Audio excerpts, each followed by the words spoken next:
Olá pessoal, o tema de hoje é sobre dinheiro e felicidade.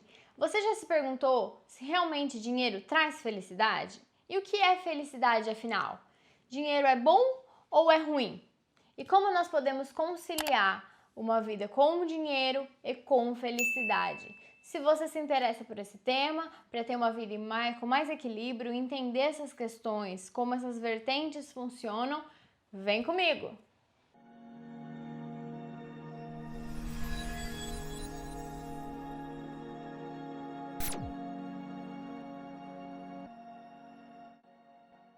E eu vou começar falando, como de prática, contando uma história para vocês, para elucidar o tema e ficar mais fácil da gente refletir em cima dele.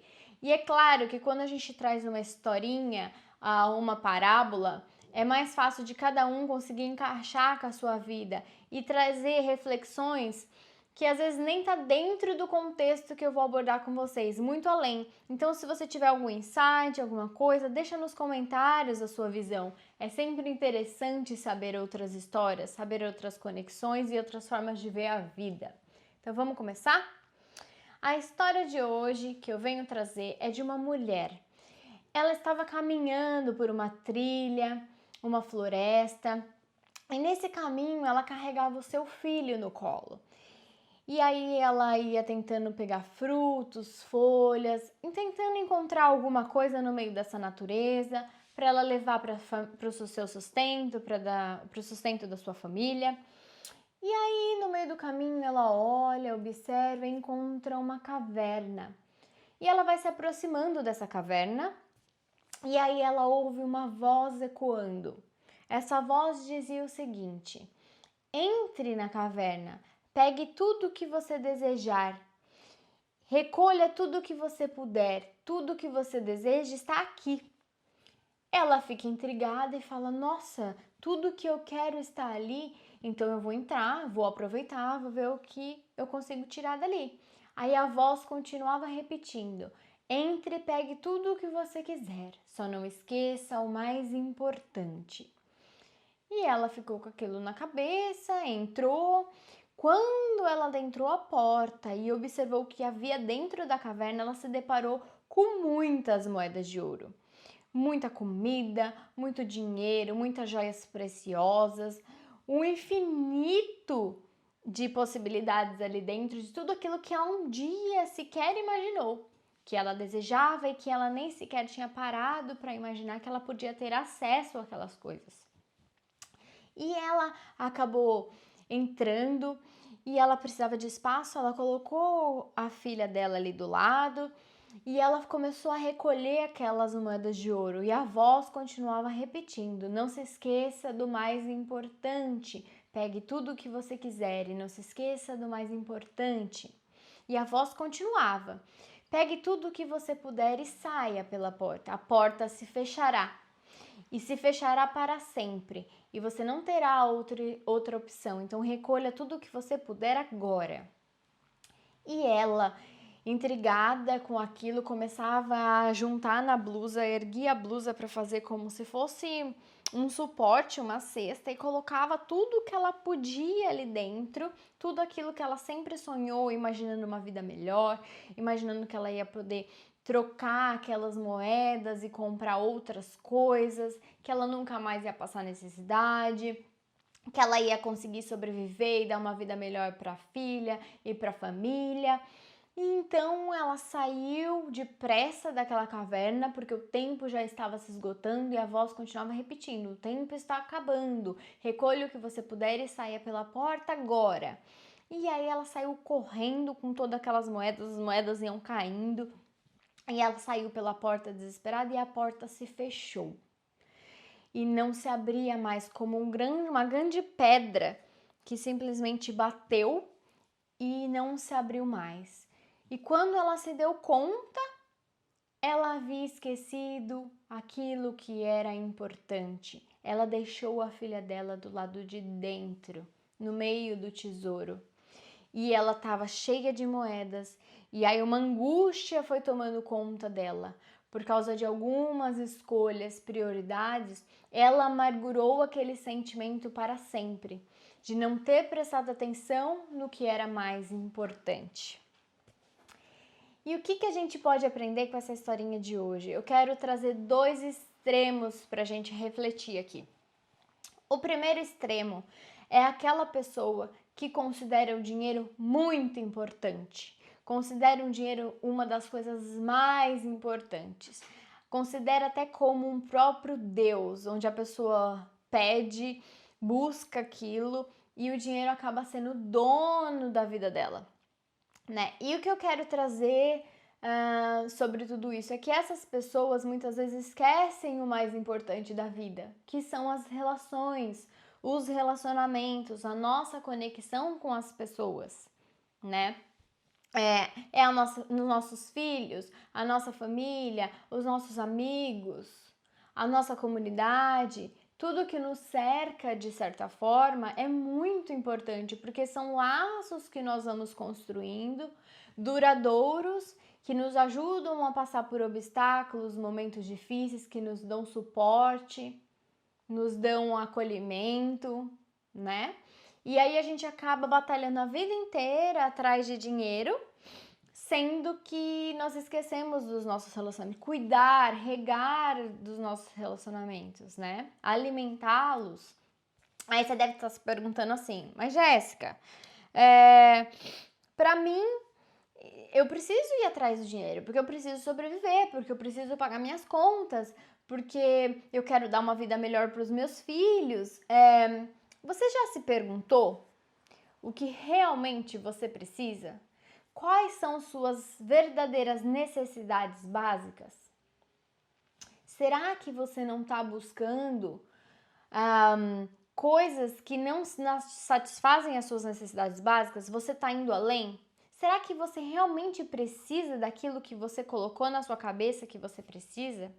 Será que você não precisa de muito menos dinheiro para viver uma vida digna? O quanto você busca o dinheiro para satisfazer o seu ego, o seu prazer, as suas satisfações pessoais e o quanto realmente é necessidade. E eu não tô aqui falando que buscar prazer, buscar melhorar, buscar conforto não seja muito bom. Tá tudo certo em buscar essas coisas. Nós devemos almejar mais e ter mais coisas. Não tem nenhum problema nisso. Mas o que você está sacrificando em troca dessas coisas?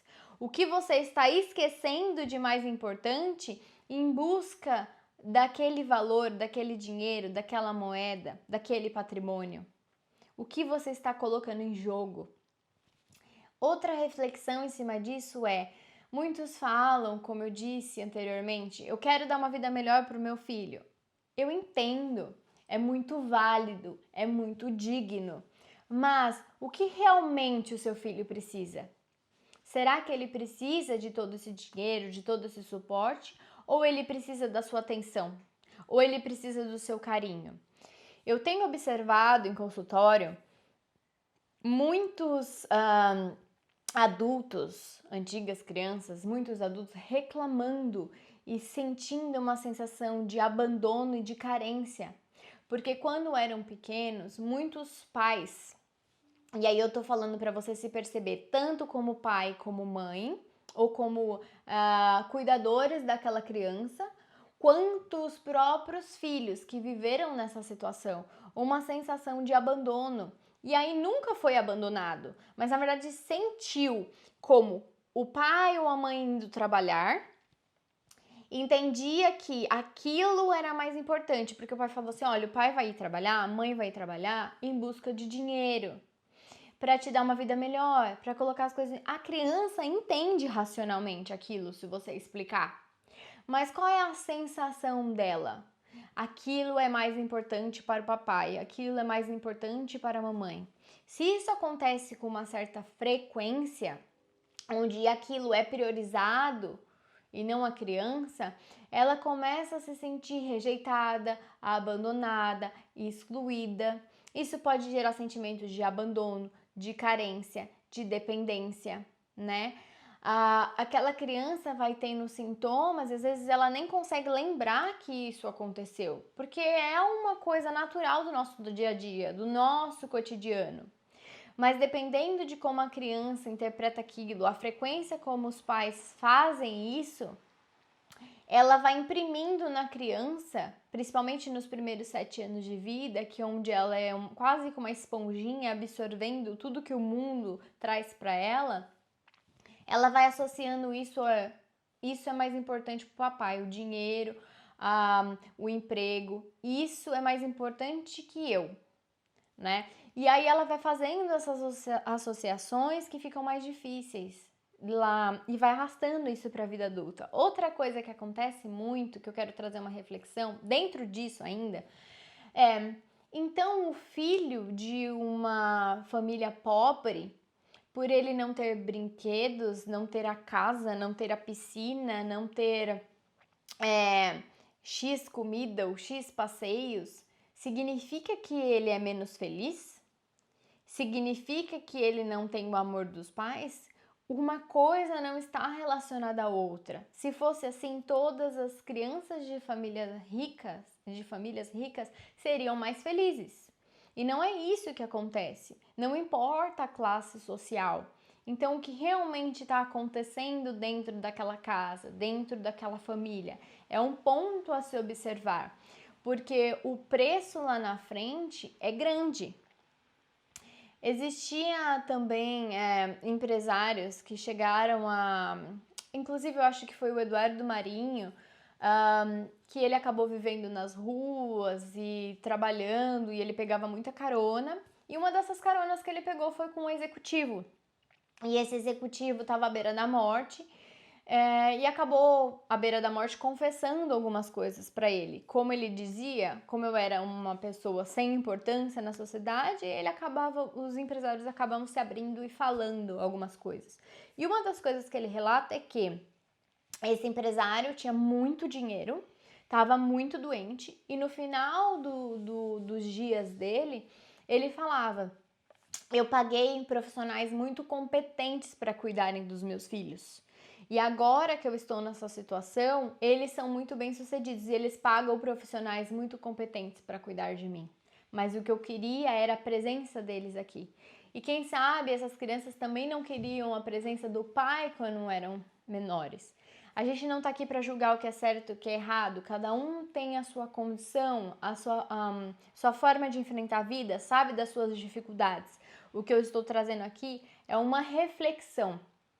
Tente achar um equilíbrio nesse meio tempo. 5 minutos que você para o seu tempo e fica com o seu filho, mas fica por inteiro, com qualidade, brinca no chão, faz desenho, pinta, conversa. 5 minutos que você se dedica por dia, se é o que você tem, que seja com qualidade, que seja de entrega.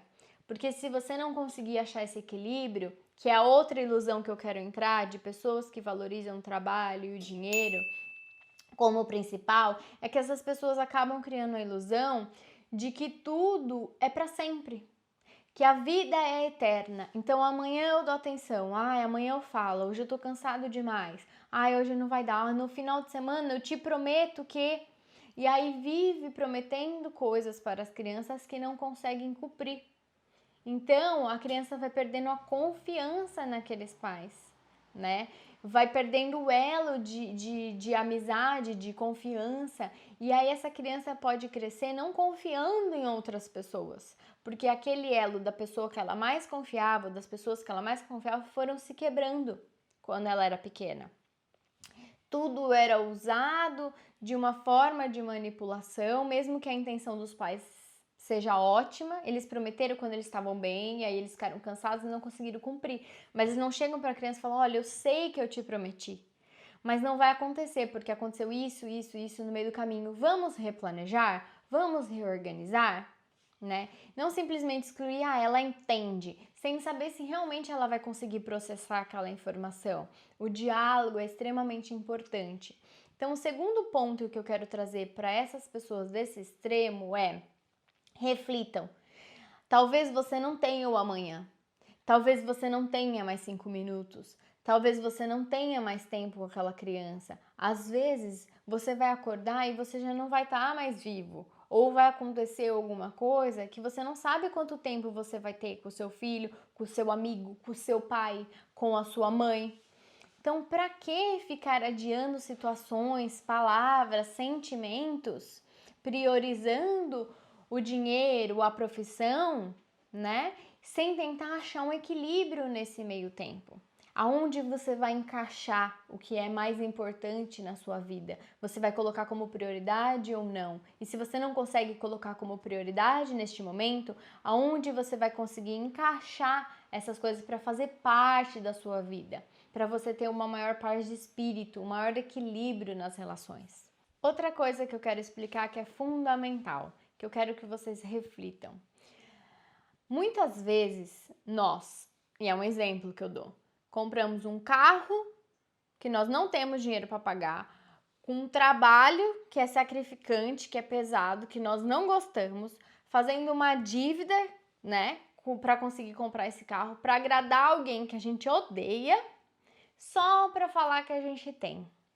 Então veja esse ciclo que alimenta o seu ego, que alimenta o seu status, se faz sentido aquilo para você. Muitas pessoas às vezes compram uma roupa de marca, né? Não porque elas têm dinheiro, porque elas apreciam aquela marca, porque elas gostam do material. A maioria das pessoas compra aquilo para mostrar que pode comprar, para mostrar que tem um bom gosto, para mostrar que quer se encaixar, que está dentro daqueles padrões, daquelas pessoas que ela está envolvida. Não necessariamente porque aquela marca é incrível, porque ela gosta, porque ela valoriza aquilo e muitas vezes faz dívidas, cartão de crédito, várias formas, pega o empréstimo somente para sustentar aquilo que ela acredita na cabeça dela, que vai fazer ela ser mais aceita, mais amada, mais integrada, né? E até quando isso? Para que isso? Quais são as outras prioridades da sua vida? E outra reflexão também, ainda dentro disso, é que muitos empresários bem-sucedidos relatam em entrevistas, em livros, que uma vez que eles tiveram muito dinheiro na sua conta bancária, eles olhavam para a conta bancária e tinha dinheiro ali que ele podia viver tranquilamente com a sua família, ajudar os parentes, viajar para onde ele queria. Eles começaram a curtir muito e chegava um momento que eles queriam um carro, eles iam lá e compravam. Eles queriam roupa X, eles iam lá e compravam. Eles queriam proporcionar uma viagem para todo mundo da família, eles iam lá e faziam. E aí chegou um momento que aquilo não tinha mais aquela euforia, aquela empolgação. Tudo que eles queriam, eles tinham na vida material, né? E aí eles começaram a se questionar, deve existir alguma coisa a mais. E às vezes vinha um vazio de eu vou ficar vivendo isso até quando? Acabou? É só isso? Né? As conquistas não tinham mais o mesmo sabor, o mesmo tempero. Então eles começaram a entender que dentro daquilo queria mostrar que talvez existe um propósito maior dentro daquilo. Existe um propósito de ajudar as outras pessoas a se desenvolver, muitas vezes a ganhar o próprio dinheiro ou ajudar aqueles funcionários a se desenvolverem, amigos.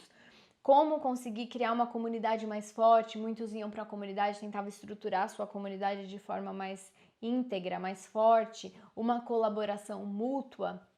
Então veja se também não pode ser o seu caso. Você não está esperando ganhar muito dinheiro e quando você chegar lá, o que você vai fazer com todo esse dinheiro? E quando você puder viajar, já ajudou toda a sua família, já realizou todos os seus sonhos, qual vai ser sua próxima meta? Qual que vai ser sua prioridade? Será que não está na hora de reverter e colocar sua prioridade agora, neste momento? É isso que eu quero trazer. E agora eu quero ir para um outro extremo, que são aquelas pessoas que acreditam que o dinheiro não é importante, que o mundo seria muito melhor sem o dinheiro, né? Que o dinheiro só vem para atrapalhar, só vem para causar conflitos. Então é com essas pessoas que eu quero falar agora. O outro extremo. Sim, existem muitas pessoas que condenam o dinheiro como o demônio, como uma coisa horrível. E eu quero trazer uma reflexão aqui que é: por que o dinheiro existe, né? Para que o dinheiro foi criado? Qual é a função do dinheiro? E eu quero que vocês olhem com olhos bons. Tudo que a gente fala, eu quero que vocês reflitam as duas pontas e consigam entender o raciocínio que eu tô querendo trazer aqui. Se a gente pensar na época antes de existir o dinheiro, era uma época onde havia troca de mercadorias. Era o chamado escambo que fazia. Então, eu era um pescador, você era um produtor de pães, e aí o que acontecia? Eu tinha o peixe e você tinha o pão. Se eu quisesse o pão e você quisesse o peixe, nós trocávamos.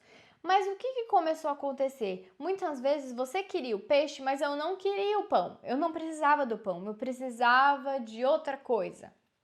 Eu precisava de um sapato, né? Eu precisava de um artesão fazendo um sapato. E aí essas trocas começaram a ficar difíceis, começaram a ficar muito complicadas de serem realizadas.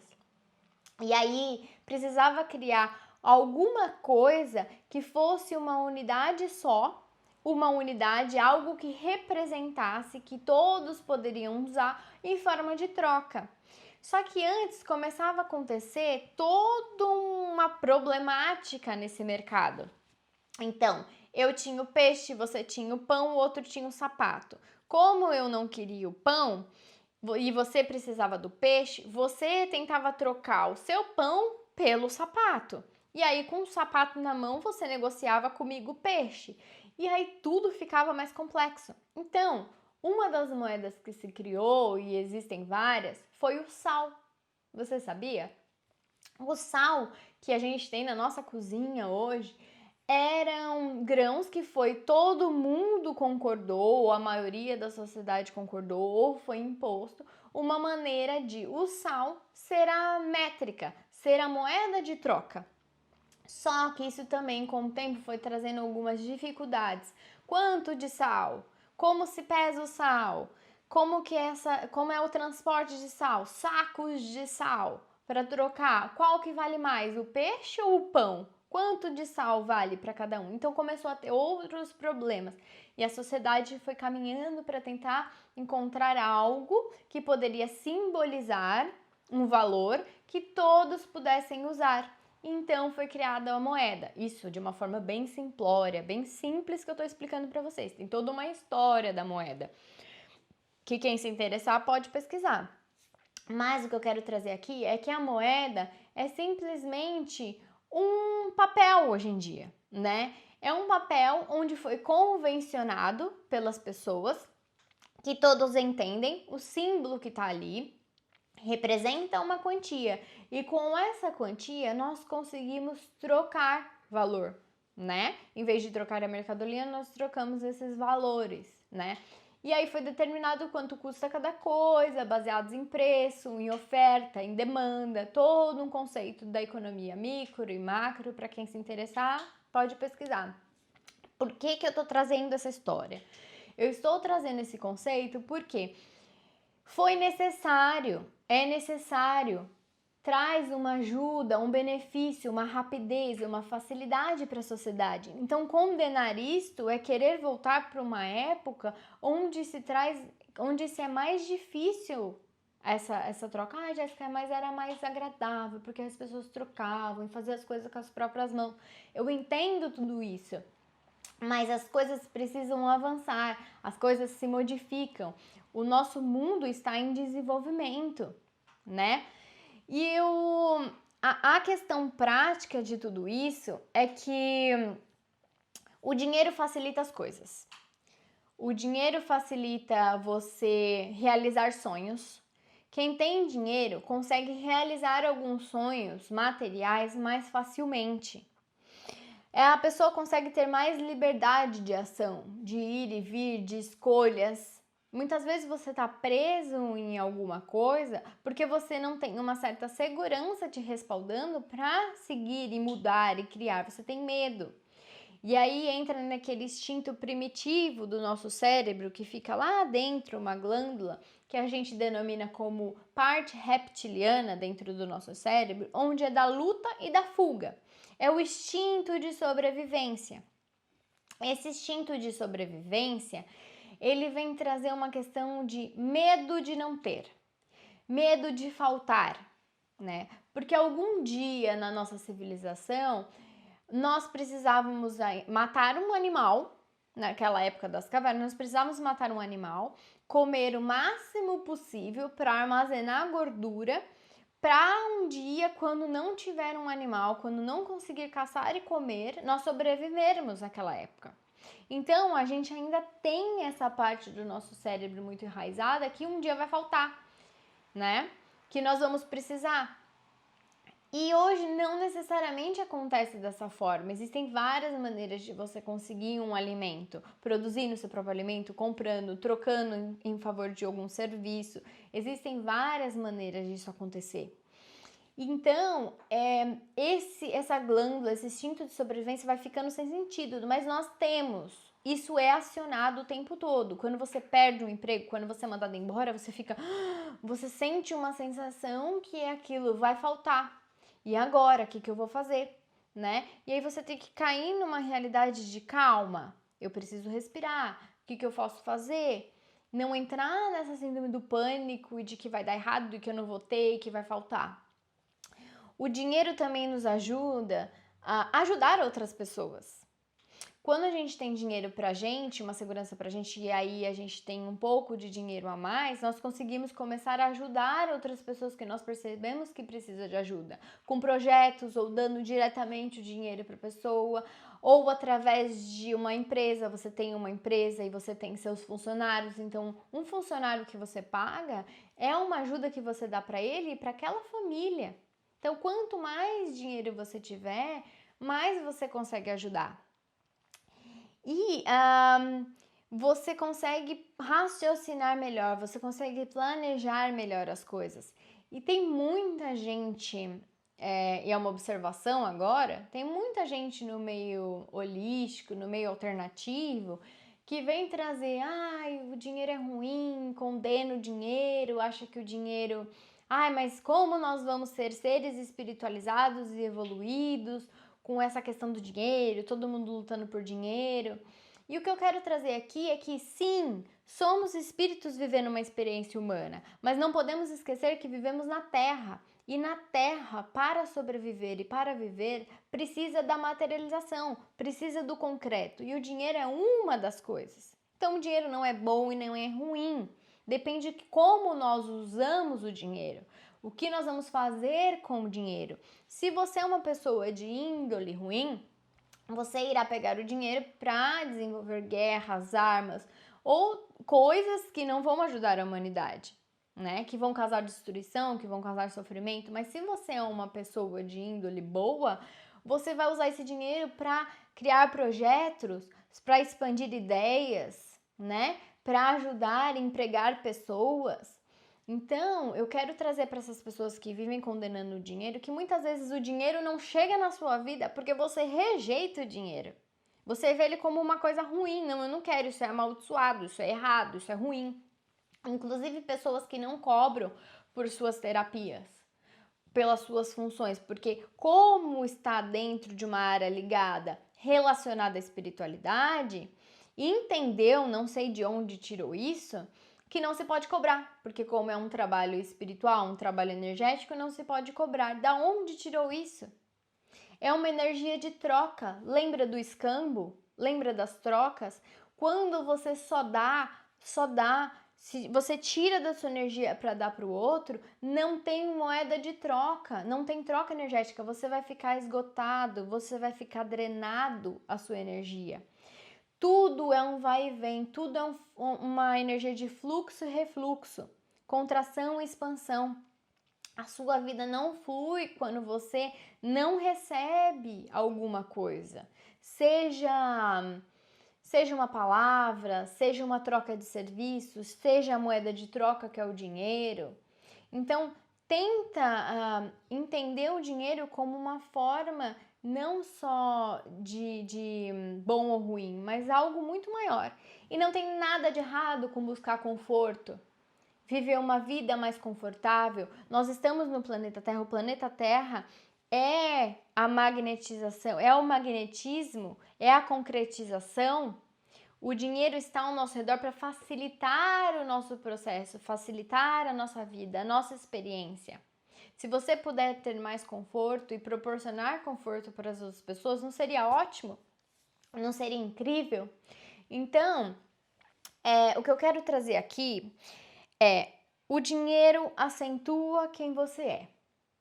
Ter muito dinheiro ou não ter dinheiro não significa que é bom ou ruim. Cada um tem o seu projeto de vida. Ai, Jéssica, eu sinto que eu não tenho que ter dinheiro. Eu sinto que eu tenho que ser livre, liberto de tudo isso. Ok, ótimo, maravilhoso. Não condene o dinheiro. Jéssica, eu sinto que eu tenho que buscar ter muito dinheiro, porque eu quero ter muito dinheiro. Ótimo também. Talvez o seu projeto de vida seja abrir uma grande empresa para empregar muitas pessoas. Então não entre nesse julgamento de bom ou ruim do dinheiro. Só observe o quanto ele é prioridade na sua vida. Se é você que lida com ele ou ele que controla você. Se ele é o seu Deus. É isso que a gente tem que tomar um pouco de cuidado. O dinheiro é somente uma ferramenta humana.